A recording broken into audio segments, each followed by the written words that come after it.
There we go. Okay, so in the interest of being somewhat prompt, I'd like to get started.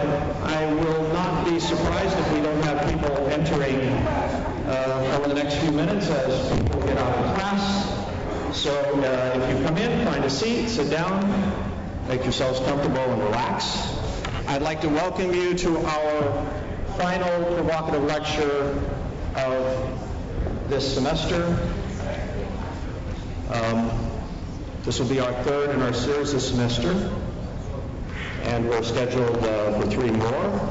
In fact, and I might mention this now because I've noticed that when I mention these at the very end of the lecture, people are already halfway out of the room. So our next provocative lecture will be, let me just double check the date here, on February the 8th, which is a Tuesday at 5:15, it'll be Professor P.J. Hill from Wheaton College who will discuss the morality of capitalism. So I hope you can join us for that. Let me first say, how about everybody turning off their telephones and other electronic devices? Even though we enjoy your ringtones, we can pass on them tonight. My name's Jack Estel. I'm with the Economics Department. I'm a lecturer here. It's my pleasure to welcome you to our lecture tonight. We will be having a reception after this lecture in the lobby, so I hope you'll join us for some more discussion there. I just reprinted my notes because, as I mentioned to several people in the audience, I didn't really like them, which I do this fairly normally. I get them all written. I read them over just before the lecture and decide to change them. Unfortunately, I forgot to change the font on them, so I had a little trouble seeing them. So we'll have to see how this goes. Let me tell you a little bit of history about the lecture series. This series is actually named after David Saurman, who was a gifted professor here in the Economics Department. I was lucky to be both a student of his and a friend of his. He died unexpectedly. He was a consummate, I think, microeconomist and critical thinker. Besides that, at our bar stool gatherings, which was a group of people who are just interested in economic issues that often get together after these lectures, he was a tremendous storyteller, and he had a lot of stories to tell. He'd been a roadie with Jimmy Buffett. So at each of these lectures, for me, they're kind of a special occasion because I get to remember him. And although I miss him, I always have the sense that he's here for these lectures, and it gives me a lot of pleasure to know that we continue to think about Dave as we have these. This series has been going on since fall of 2001. We hope it fosters our vision of higher education, the challenge of ideas, and the development of critical thinking and an environment of respect. You, our guests, are invited to relax and ponder. Enjoy our comments tonight. We'll provide a question and answer period at the end of the discussion so that you can have a direct interaction with our speaker. We hope that this lecture will provide a more thorough understanding of the regulations that are being proposed and passed as we speak over financial oversight. The Economics Department is engaged in reaching out to other departments of the university to increase interdepartmental communications and curriculum. And as part of that, the Political Science Department has kindly agreed to co-sponsor this lecture with us tonight. We appreciate that. We hope that we'll be able to do more of this as our lecture series continues. I'd like to particularly thank Terry Christensen, who helped us set this up, as well as Ann Kodas from Development, who also was instrumental in getting Mr. Steve Bochner to come and speak with us tonight. So I will just briefly say a few words about Steve. Steve is an alumni from San Jose State. He graduated here from the Poli-Sci Department and went on to the University of California Law School to receive his law degree. He is the CEO of one of the largest firms in Silicon Valley. Let me read this so I don't get it wrong. I actually had it in my mind too. That's just terrible. Yes, Wilson, Cincini, Goodrich, and Rosati. And this firm specializes in technology, life sciences, and growth enterprises. Mr. Bochner has participated in corporate and securities law, helping clients with venture capital, public offerings, and merger transactions. He's lectured extensively at UC Law School, UC Berkeley Law School, and he also co-chairs a committee in the NASDAQ and sits on a couple of committees, I believe, in the SEC. So he's well-grounded in what's happening in the regulation atmosphere today. So I would like to welcome Steve to come up and speak with us about this, and I hope you'll give him a big hand. Thank you so much.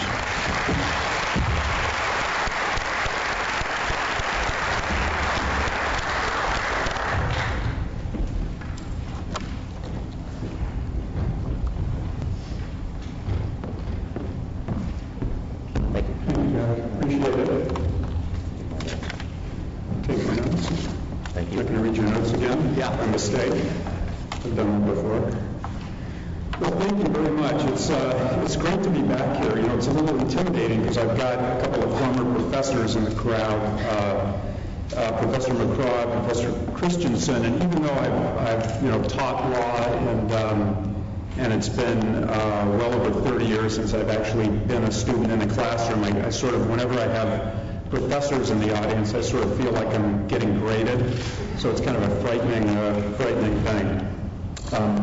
But Jack, thanks again for that great introduction. It's really a privilege to be back at my college, San Jose State, and in front of distinguished professors from both departments, political science and economics, which departments really had a positive impact not only on my education but on my career as well.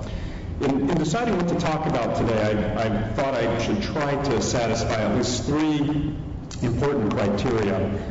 First, I wanted something that touches to some degree on economics and political science, given the audience here, and this is an important disclaimer, I'm not a political science or economist, but I am going to touch on some issues that I hope are relevant to particularly the students that are learning some of these things, the role of regulation and the impact of regulation from a political and economic perspective.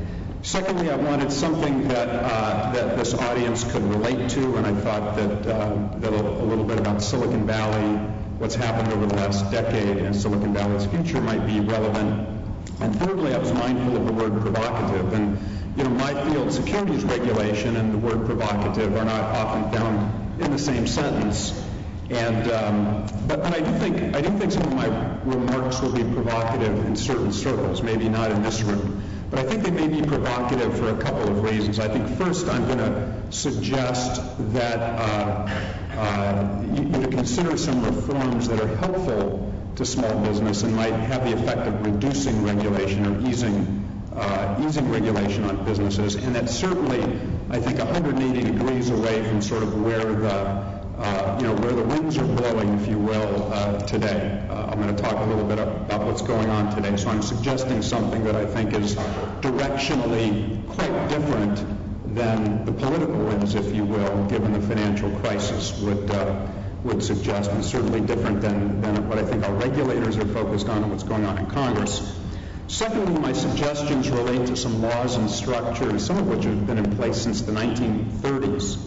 And in talking to my colleagues in the law, even young lawyers, we get so set in our ways and so used to thinking that things are stuck in cement and, well, this is the way it is and this is the way the law works, that I think some of these remarks, at least for some practitioners of securities regulation, might be deemed provocative. So I'm hoping that a few of these things are interesting to you. I thought, since I'm back at my alma mater, I'd tell you a little bit about my years here and kind of how I got to my position. I really do appreciate the students that are here today, because back in my day, we would never have come to something like this without being bribed with extra credit, and I'm sure that they don't have to resort to those kind of tactics anymore today. So, as Jack said, I'm the CEO of a firm that sounds like it has a lot of Italian names in it, Wilson Sonsini, Goodrich & Rosati. We're the leading firm in the country in representing companies in what I think are the most exciting areas of the country, information in the world economy, really. Information technology, clean technology, and life sciences.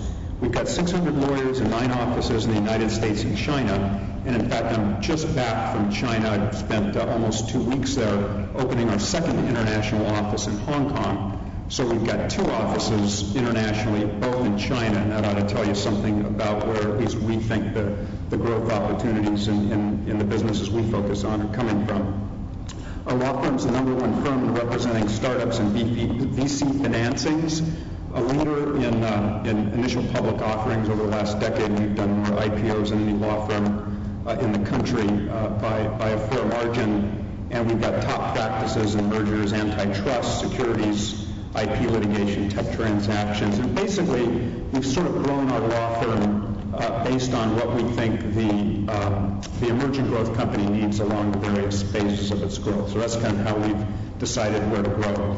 We took Netscape, Apple, Google, Rackspace, Sun, and Tesla public.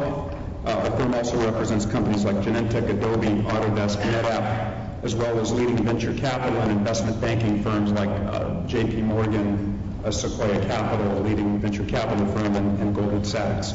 We've been fortunate indeed to participate in, I think, the most exciting area of the world economy, and I still do practice law, although I'm in a CEO role as well. And the great thing about my job now is I get to go to a board meeting for a cloud computing company and then a social networking company, and I've got a nuclear fusion company. So if you like that kind of stuff, it's a little bit, you're a little bit of a voyeur, a kid in a candy store, kind of being able to learn what's really on the cutting edge of a lot of interesting stuff.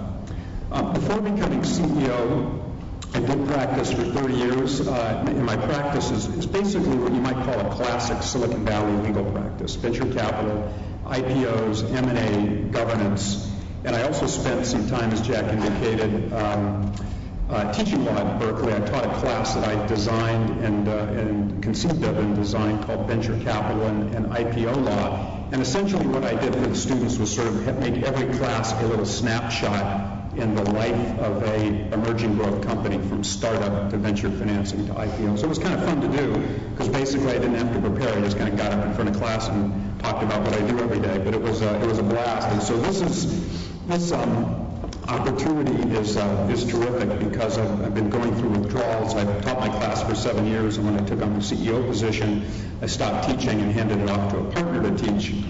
And so it's great to be up in front of students in particular. About 16 months ago, President Obama appointed my predecessor, a fellow named John Roos, to be U.S. Ambassador to Japan, and I as I say, drew the short straw and became CEO of our firm.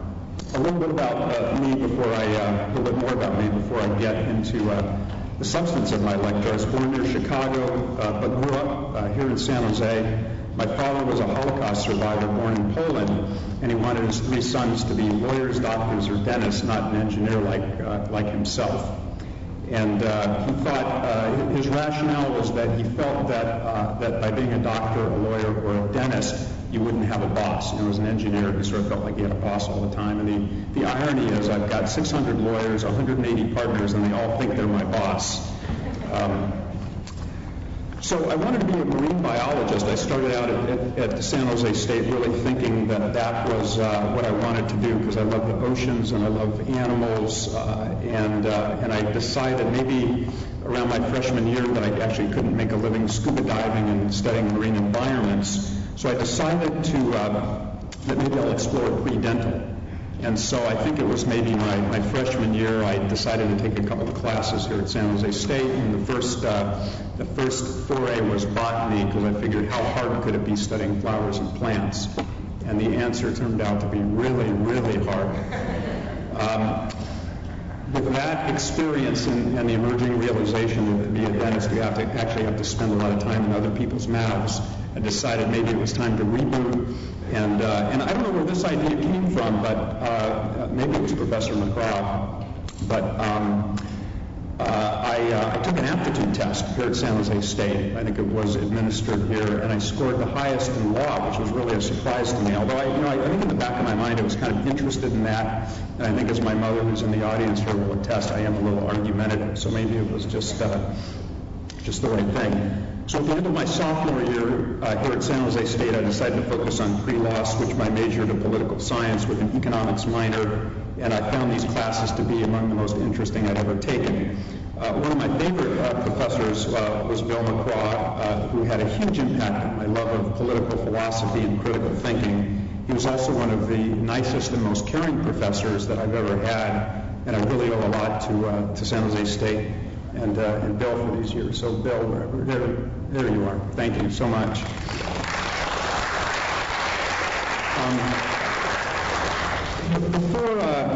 Before I get started with the substantive part of my talk, I'd like to acknowledge a few family members in the audience. My mom, Barta Friedman, who just celebrated her 80th birthday a couple weeks ago, is here.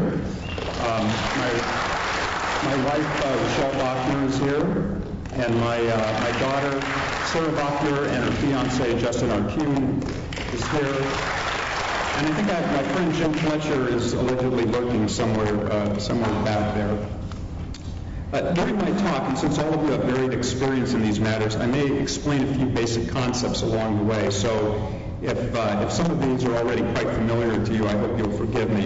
I'm going to talk a little bit about Silicon Valley and venture capital. I'm going to talk a little bit about what happened over the last decade to IPOs and their importance to venture capital. I'm then going to transition, maybe not that elegantly, to the role of regulation, and in particular securities regulation. Talk a little bit about Sarbanes-Oxley and Dodd-Frank.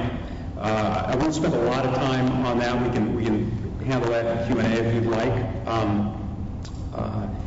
I spent a good chunk of last week in New York with folks from the SEC and the judiciary, sort of immersed in what Dodd-Frank means, at least in my practice, so I'm happy to react to that. And it's with us in the press, and so I thought I'd spend a little bit of time on that. And then I'm going to finish up with what I hope is the provocative part, which is some changes that we might effect to help venture-backed companies. So I'm going to cover a fair amount, probably quickly and inadequately, but I hope you all take maybe a little bit away about that you didn't know about, perhaps venture capital, IPOs, regulation, and maybe stock market structure.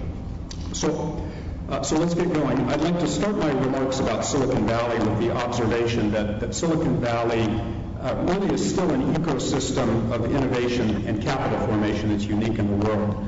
I regularly get visits from groups from China, Russia, Japan, and they're all sort of trying to figure out what's the secret sauce. What is it that makes this region so fertile in terms of the production of these amazing companies that have come out of this region? And there's been a lot of things written and talked about this, and you're all probably aware of kind of the composite that forms Silicon Valley, but terrific universities producing smart entrepreneurs, a large venture capital industry to take risks to fund these companies, mature businesses that provide employees and a customer base for these little fledgling startups to sell products to and to take, the bigger companies would say steal employees from, and the infrastructure, the lawyers, the accountants, the bankers, and others to support these companies through their growth life cycle. The other thing we have is a very robust capital market system, a liquid public stock market that provides returns for investors, and that is at least to date more robust and more transparent and more liquid than any similar markets in the world. Although they're leaning on us.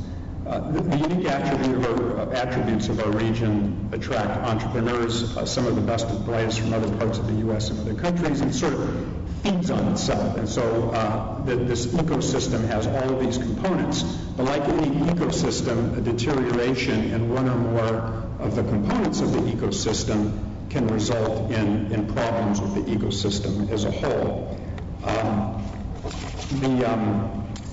The Silicon Valley and broader growth ecosystem has undergone a decade of stress. And I do like this ecosystem analogy because it connotes interdependencies and fragility of something that seems a little impervious on the surface. And I think the best way to maybe start off illustrating that stress is to focus on what I think one of the most important, and maybe the most important component of the ecosystem after the entrepreneur coming up with the idea, and that's the concept of liquidity. Liquidity, as you all know, means essentially how easily one can get one's money out of a particular investment, to kind of explain crudely. We think of our bank accounts as liquid investments because we can go and withdraw the money. A real estate investment might be less liquid. A better example for purposes of this talk would be an investment in my client network appliance, now called NetApp, which is a leader in storage solutions. That stock you can buy, it's publicly traded, easily sold. Contrast that with a startup where there is no market. There's no way to get out, so you got to take the risk for a longer period of time. And of course, that's what venture capital is all about. Silicon Valley has been built upon the venture industry taking this risk, and that venture industry is highly, highly dependent on liquidity, and that's really the point I wanted to make here. Before I go on, I'd like to talk a little bit about the importance of the venture industry, which may be obvious, but let me chat about that a bit. Venture capital investments have had a profoundly positive impact on our economy. It's created companies like Genentech, Cisco, Apple, Microsoft, Autodesk. It's really an incredible list of innovative companies. I talked to one of the senior people at the National Venture Capital Association the other day, just in preparation for this talk, and she gave me some data and said that based on the survey they've done in 2008, she didn't have 2009 data yet, venture capital-backed companies accounted for 21% of U.S. GDP in 2008, which is really an incredible figure. And beyond the pure financial impact of the venture industry, it's created companies in drugs and social networking and storage and other areas that have changed all our lives, I think mostly for the better. To help underscore the importance of venture capital to this region, Northern California, and really the Bay Area, gets almost a third of all venture spending in the country. Not just California, the Bay Area gets a third of all venture capital spending in the country. And that's pretty consistent. It's been pretty consistent over the last decade, even as these other areas, Route 128 in Boston and other areas, have tried to attract these companies. So it's an incredible statistic. And I got some data from Venture One, which is a service of Dow Jones, through Q3. It's hard to say together. And our share of venture capital spending, venture capital dollars, was 37% through the third quarter of this year. So truly impactful for all of us here in the Bay Area, in the state of California, and as we've talked about nationally. Venture capital funds seek investment themselves, so you think of them as investors, but really what they go out is they have to go out and raise money themselves. They go out to large pension funds, pools of money, wealthy families who want to take some small percentage of the portfolio that they're managing and invest it in what they hope is very high risk but high return ventures. Hasn't been that for the last decade, but that's the theory. And basically, these money managers hope that by investing in venture and by investing in a highly liquid investment, ultimately they're going to get a higher return, and ultimately they're going to be able to monetize or obtain liquidity. After all, if you have an investment that's gaining value, but you can never sell it, you can never get your money out, it's not worth that much. So in this way, the venture capitalists can go out and say, look, we took McAfee public, or 3PAR public, or Isilon, a client of ours that just announced a merger yesterday, and go out and raise another generation of funds and hopefully fund another generation of startups. Without that liquidity, investors are unable to recognize their returns and less likely to invest in the next venture capital fund. And that basically is what's happened over the last decade. Through Q3, again, according to Venture One data, commitments to venture capital funds were among the lowest of the decade at $9.2 billion. It seems like a lot of money, but it's a declining amount of money, basically because of this liquidity problem. Turning to liquidity, the success of venture is specifically dependent on a vibrant IPO market to provide returns and liquidity. Again, according to Venture One data, IPOs, which accounted for almost half of venture capital liquidity events, the way they got their investment out, in 2007, accounted for less than 10% of them over the last 2 years. There's also been a lengthening of the IPO period. One element of calculating the return is what's the return, and then the other element, another important element, is how long has your money been in. And IPOs have gone from around 5 years from startup to the companies that are lucky enough to make it around 5 years to 8+ years today. And I think these trends are a cause for concern, because somebody has to fund those added 3 or 4 years, and that comes out of the return. That stresses the venture fund. And if you think about it, historically, what these venture funds do is they raise money every 5 to 7 years. But if the money you're putting in, you don't get out for 8 years, you can see how you go back to your investing group, and if we're all money managers looking at venture, we're going, look, we put money in 8 years ago, and we're not getting any liquidity, and that's a problem. And so what I really think is happening within the venture industry is sort of a stratification. There are some funds that are doing pretty well. Many funds are going out of business, largely because of the issues I've described.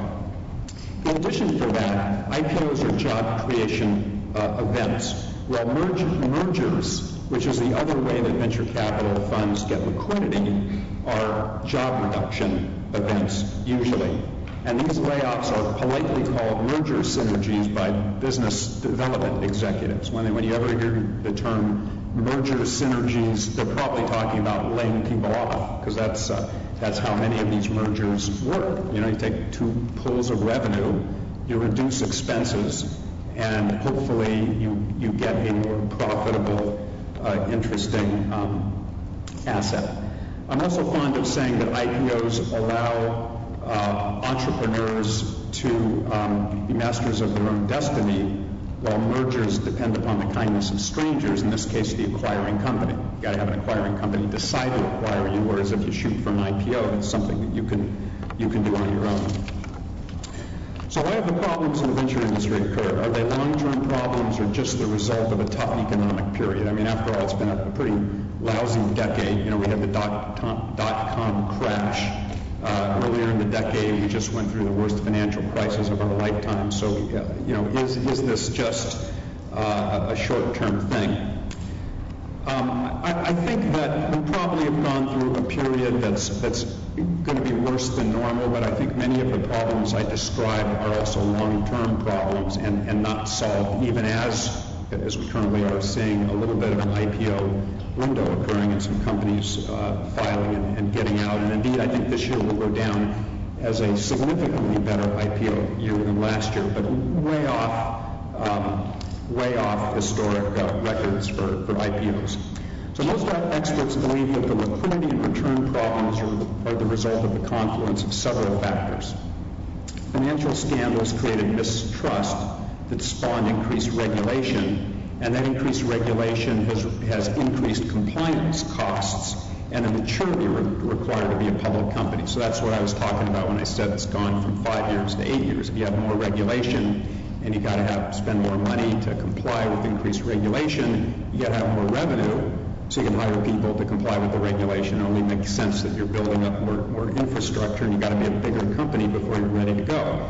Now, some of the regulation, I think, was both necessary and beneficial. We have more transparency in areas like corporate governance and executive compensation, which is kind of the issue du jour for regulators.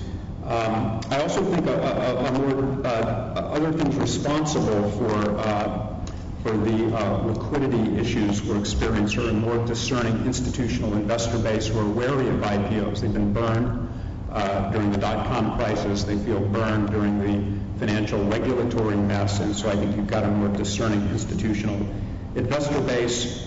Other culprits that people blame include the research settlement separating banking from research and essentially taking the money out of research, which means a lot of the really good researchers go do something else like banking, and therefore a lot of public companies are left without research and without a following. So those are just some of the things that we talk about when we look for culprits, I suppose, for the liquidity crisis. So given all that, I'd now like to turn to the role of regulation. Recently, and for the second time in a decade, we have a major piece of financially focused regulation that followed a major crisis in the financial markets. Earlier in the decade, and following the dot-com crash, Congress enacted a piece of legislation commonly known as Sarbanes-Oxley after its two principal congressional authors. I find many people refer to SOX as a problem without really understanding what it is. Sarbanes-Oxley is sort of a hodgepodge. I'll give you just sort of a Reader's Digest version of it. It's basically a hodgepodge of a lot of different types of regulation. When somebody says Sarbanes-Oxley, they're really talking about a whole bunch, maybe 30 different types of reforms, from loan prohibitions to officers of public companies, to audit committee independence standards, to code of ethics disclosure, things like that. And many of these were fairly innocuous, and many of these were fine. What people really complain about with Sarbanes-Oxley is something called 404, and that was really the thing that got way out of control, and ironically it had to do with controls, internal controls. 404 basically said to public companies, in addition to paying your auditors a whole lot of money for auditing your books, we also want you to pay the auditors money for auditing your internal controls to get at things like your financial statements and legal compliance and so on. And the economists in the crowd probably know that the SEC originally estimated that the cost of this would be about $95,000 for public companies, and I think the actual amount was more like $1.5 million. So you can imagine the uproar in the corporate world as a result of that. SOX also did something else, which I think for those of you looking for things to write about is interesting, which is called the federalization. We call it federalization of corporate governance. And what we mean by that is basically the federal government getting into the act of regulating how corporations are run. And that's kind of new and different.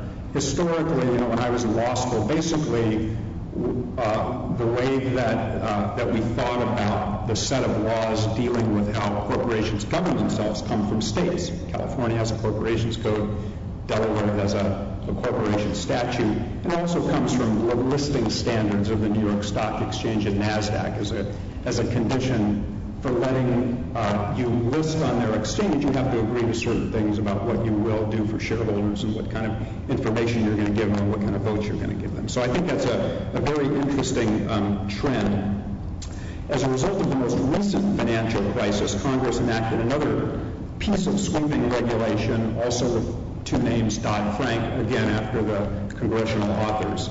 Dodd-Frank added requirements which continued this federalization of corporate governance trend, and also heralded the continuation of, I think, perhaps even a more significant trend, which is another thing those of you looking for stuff to write on, if you've got writing assignments due anytime soon, is a rebalancing of power in the corporate boardroom from boards of directors to shareholders.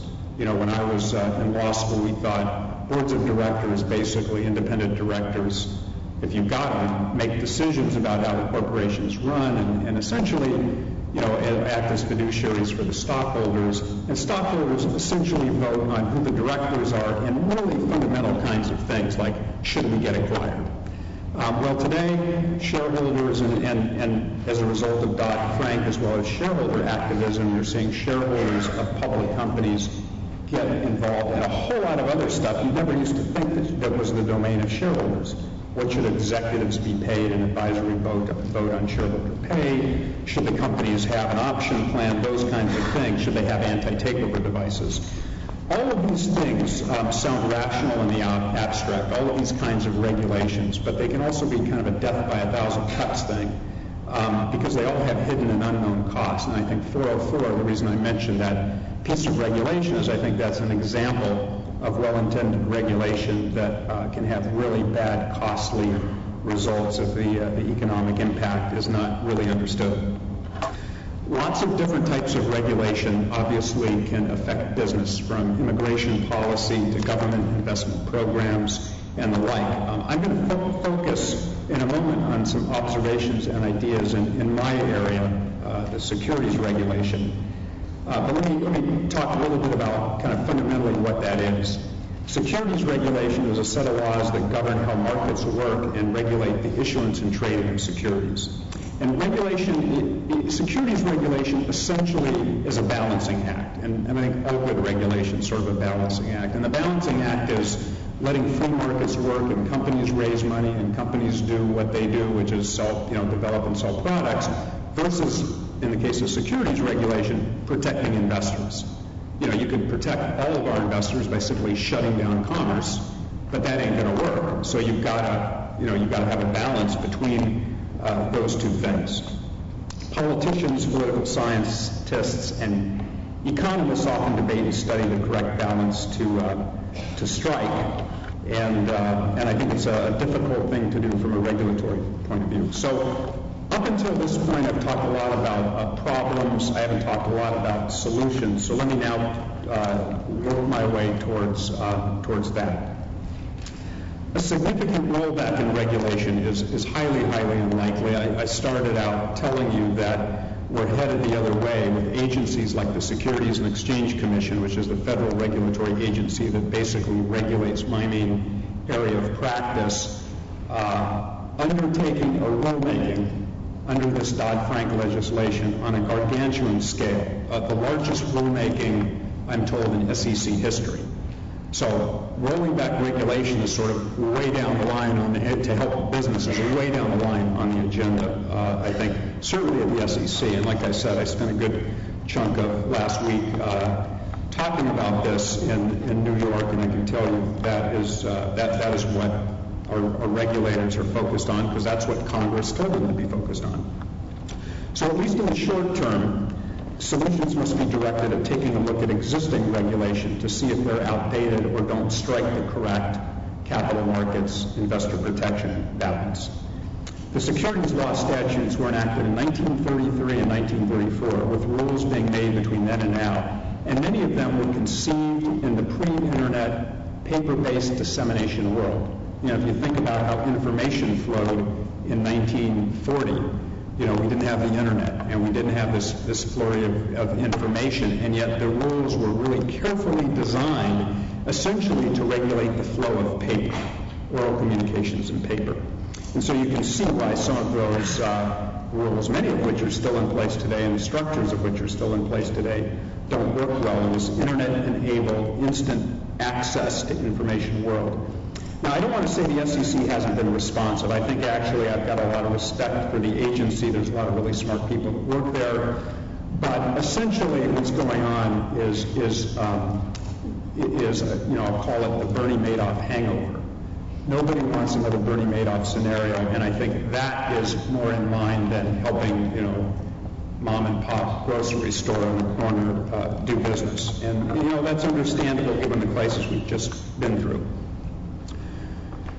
As a result of all of these factors I've talked about, I think you can observe that there's a widening gap that's developed in our capital markets. And this gap, as I noted earlier, can be characterized by the increasing length of time between the time entrepreneurs start a company and a liquidity event, the increasing compliance and dollar costs it takes to be a public company, the revenue and market capitalization required to get to that point, to get to the liquidity point, and just the sheer financial accounting and compliance infrastructure that I talked about earlier that's required to essentially be an effective public company given the regulatory environment today.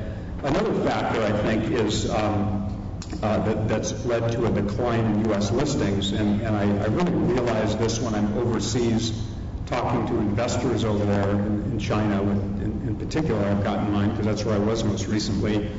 But, there's the reality of U.S. regulation and then sort of the fear they have of Sarbanes-Oxley. It strikes fear in their heart. They don't exactly know what it is, but they've heard it's really bad. They kind of don't want any piece of it. They've heard we're very litigious over here, and I think that's causing the creation. I think that's emboldening and empowering foreign markets to very aggressively in places like Hong Kong and Shenzhen and the UK and elsewhere move quickly to try to attract listings.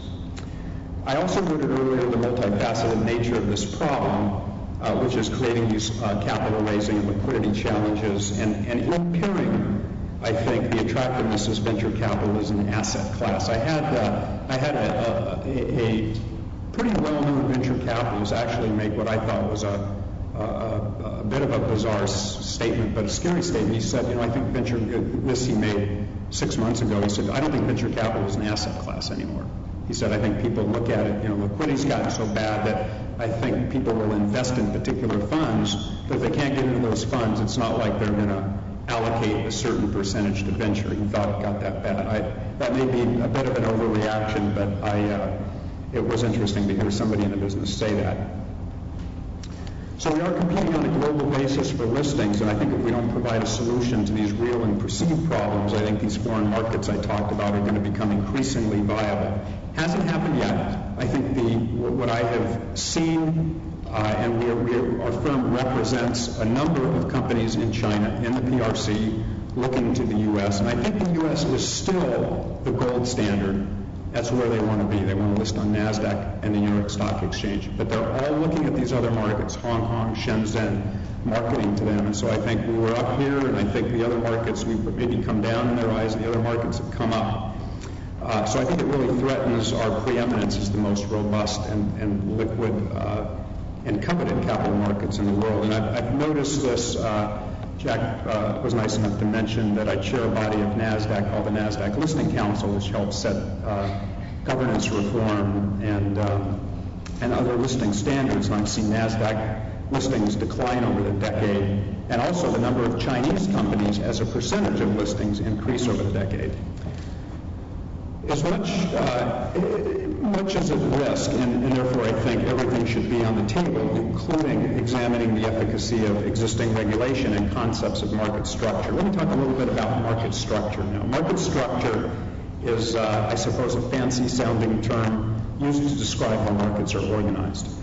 In order to understand market structures, I think it's useful to understand the regulatory regime that created them, and to do this I need to give you a very quick and therefore overly simplistic view of my practice area of securities regulation. And this is going to be necessarily quick and very general, but I think it's important to understand my main points later. So essentially, the securities laws create two worlds. In one world, we're going to call it the private placement world.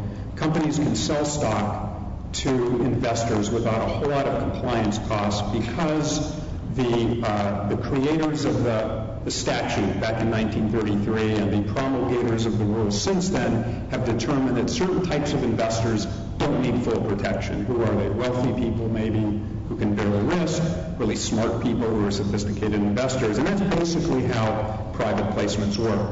From a regulatory standpoint, it's sort of a quid pro quo for what you get, this trade-off you get for being able to sell stock easily comes with some restrictions. It comes with some restrictions on the ability to sell stock. It comes with some restrictions on how you can market the stock.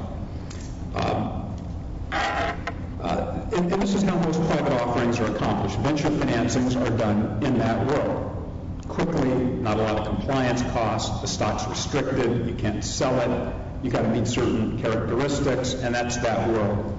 In the other world, where the retail investor can be accessed through a broader solicitation, typically using something called a prospectus, which again is a fancy-sounding word, but essentially a document which talks about the company and the deal. Prospectus basically means an offering circular. Here's what we want to sell you. Here's the company and the stock that we want to sell you. And in that world, the company has to register with the SEC and has to bear the full brunt cost of dealing with the retail investor, who, from a regulatory standpoint, is deemed not to be able to protect themselves, right? We're going to let you market broadly, we're going to let you market to whoever you want, but we're going to throw at you the full weight of the U.S. regulatory environment on securities such as it exists, because we think those are the investors that need protection. The cost of being a public company is in the millions of dollars. The cost of getting public is in the millions of dollars, so you can see why registration for small companies isn't viable. These costs, as I've noted earlier, have dramatically increased due to Sarbanes-Oxley and a myriad of other disclosure and similar requirements, and they're going to increase yet again under Dodd-Frank, probably by amounts which I think are yet unknown. Maybe there's some brilliant economists here that are working on that. We can talk about that later. And so you can see that what private companies want to do is they want to remain private until they choose to go public. And again, stock issued under the procedure registration, where you have sort of this full brunt of the law coming at you, is freely tradable. In most cases, you can go sell your stock, and you typically list on an exchange, again, like NASDAQ and the New York Stock Exchange. Now, many of the dollar and other thresholds for the private placement world that get stock out to friends and family and venture capitalists are difficult to meet, because private companies, as we've seen, have to wait longer and raise more money in the past. So their size has gotten bigger, and the amount of money they need to take is bigger, and the amount of money they need to take in is bigger. And the regulatory environment, I think, is creaking under that reality. One example I can give you is that if you meet certain asset requirements and have more than 500 shareholders as a private company, you're basically forced to register with the SEC. So managing that number is really, really critical for private companies who want to control their own destiny. In addition, by not being able to solicit investors broadly, you can't take advantage of internet and similar technologies. Again, the private placement exemption was essentially envisioned in a paper-based communication world. The investors, officers, and employees of companies today may have liquidity needs at years 5, 6, 7 before they can get public, rather than year 9. You know, that's what it takes to get public, that many years today. And yet the market structure we have doesn't deal with that reality.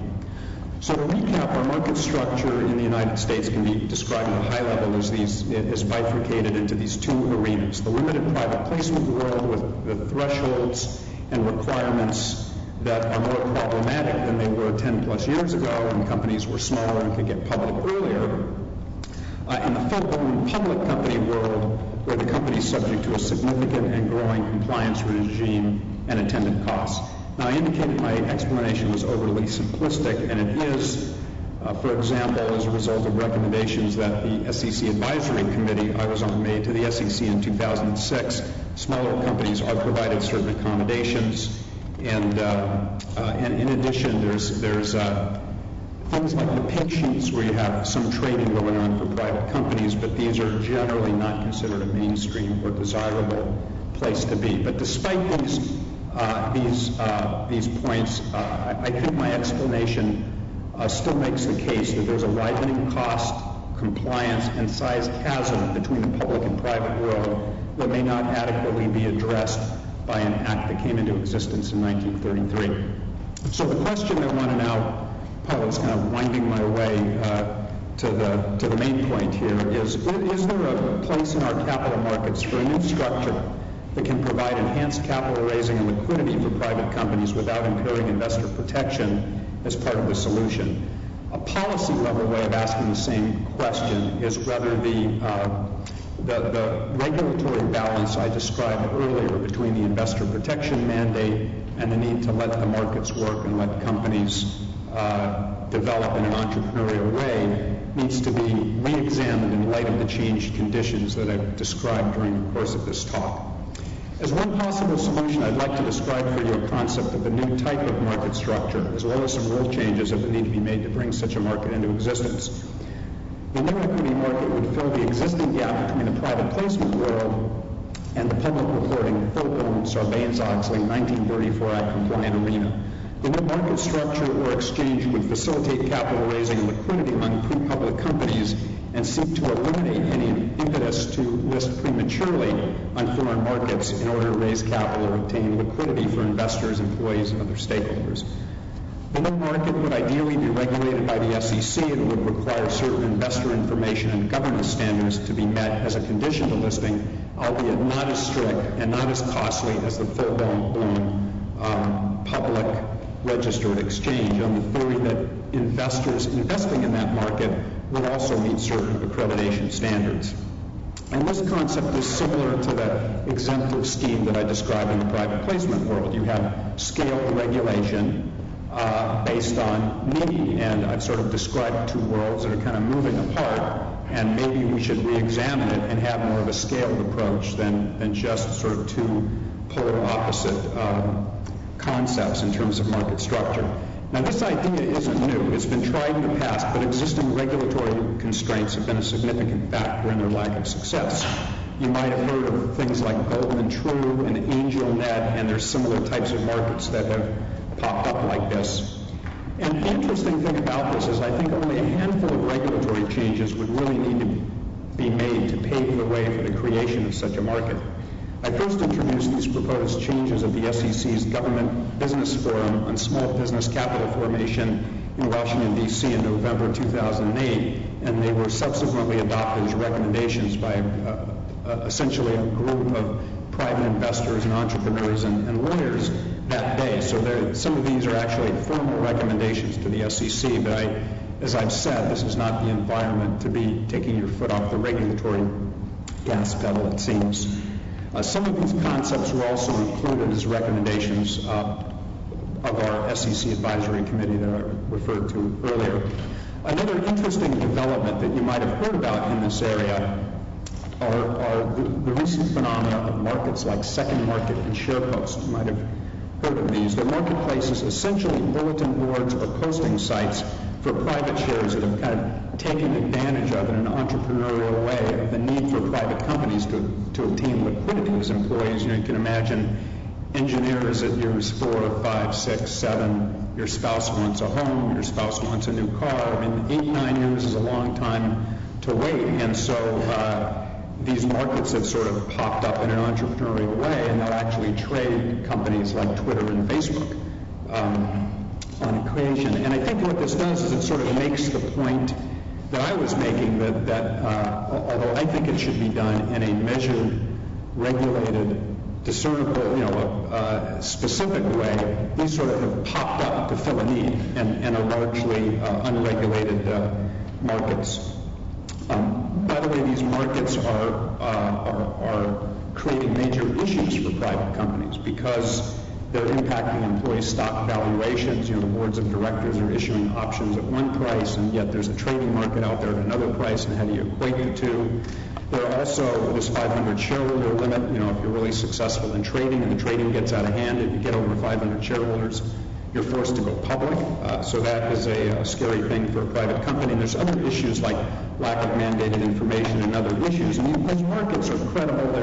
They're credible people trying to deal with these things, but there is a lot of conflict happening in this space created by exactly the chasm that I've been describing to you. The private companies want control over who their shareholders are, and these entrepreneurial markets threaten that control. And what I envision is a market where the issuers have control of whether to list and when to list and how to solve some of these issues. So I could actually stop here, but I'm going to test your patience and go a little bit further because I want to describe, I think I'd be remiss in not describing a few of the regulatory changes that I think would be necessary to bring about this new market. And here I'm going to take some risk in boring you, but I'll try to be quick. The first is to attack this 500 shareholder limit. And I think there's actually a fairly elegant regulatory solution to that. That is, if you develop such a market and a company does choose to list and you do have trading, you don't want a market where the trading, you haven't chosen to go public, and all of a sudden you hit 500 shareholders and now you've got all these huge costs you didn't want. And the answer there you can actually find in the policy rationale underlying the securities laws, which simply exclude from the 500 shareholder account.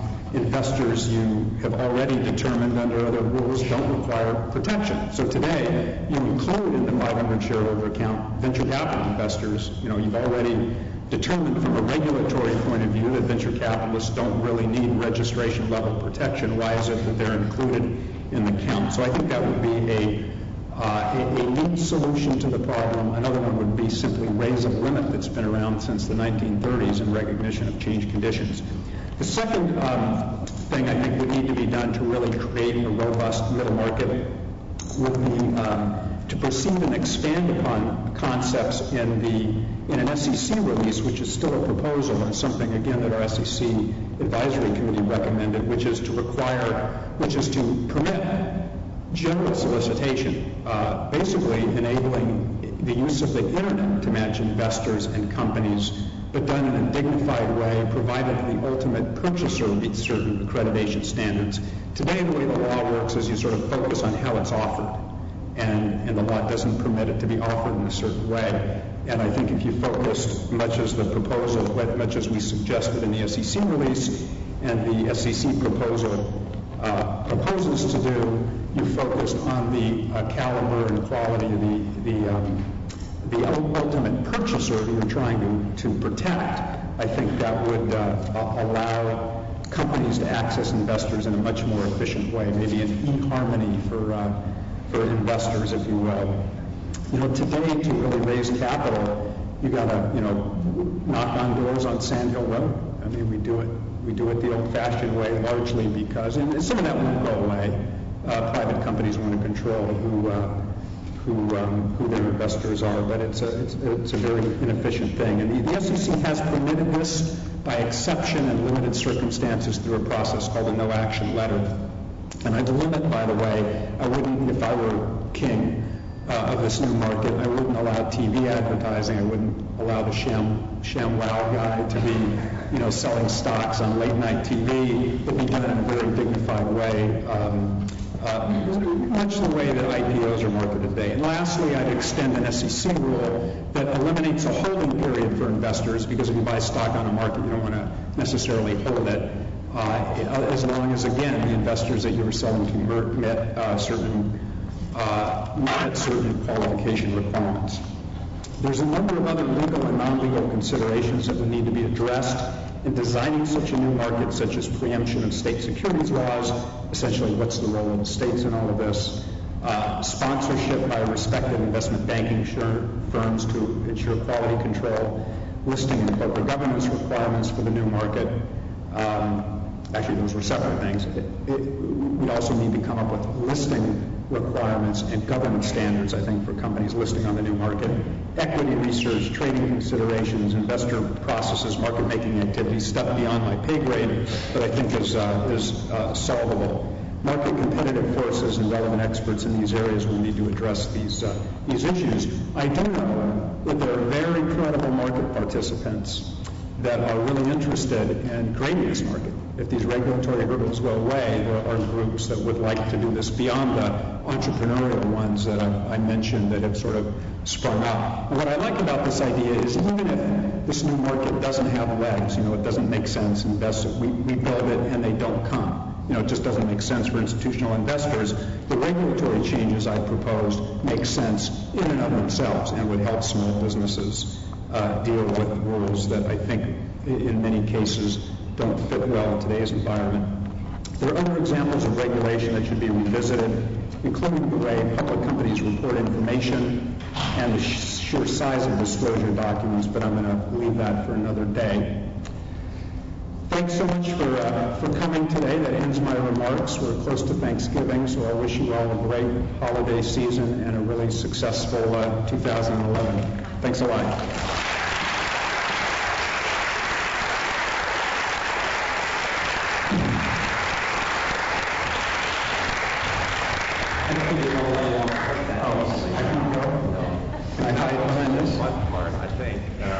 And I hope that you guys have been sitting there thinking about the questions that you might ask. I've thought of a couple myself, and I'd rather defer to you guys. So if anyone is interested in asking questions, you'll hold up your hand, I will get to you. I'll actually bring you this microphone so everybody can hear the question. Who would like to be first. I see a young man here who has his hand up. Thanks for a very informative talk. My question is about the effect of regulation on market structure and a little bit precise. I think it's too early to say, but is there any evidence that the increased regulation on the publicly traded companies and also those that are in between startup phase and public phase has caused startups to choose to merge with larger corporations rather than go into that middle phase or become public themselves? And so this relates to market structure because if it does, if we want to get fewer firms than we would otherwise see. Do you find this hypothesis compelling, and is there any evidence that it has had that effect? Yeah, I do find it compelling, and I think it's real. I think the evidence I would point to, and I bet there's better studies on this, and there's better ways to study it than I'm going to describe. But certainly the predominance of mergers over IPOs and that trend suggests that there's something going on there. I mean, you could still get public during that era. So clearly, companies, IPOs represented, I said, close to 50% of venture capital liquidity events in 2000 and earlier in 1997, and they are less than 10% today. In fact, we've had a couple of years where they're way below 5%. And clearly those are companies that are choosing, people can just observe, they're choosing to get acquired. Now maybe they couldn't get public. And I also believe that's true just based on my own experience, because I've personally sat in board meetings with companies going through that calculus. Really good company I'm thinking of in the networking space, a client of mine that was doing really well, got up to 25 or 30 million in revenue, had to get to 80 million in revenue. The team's getting tired. There's a lot of risk in getting there. And they said, you know what, we'll take an offer by a big networking company. They got sold for something like $350 million, so it wasn't bad. But they could have, swung for the fence and grown a really large company. And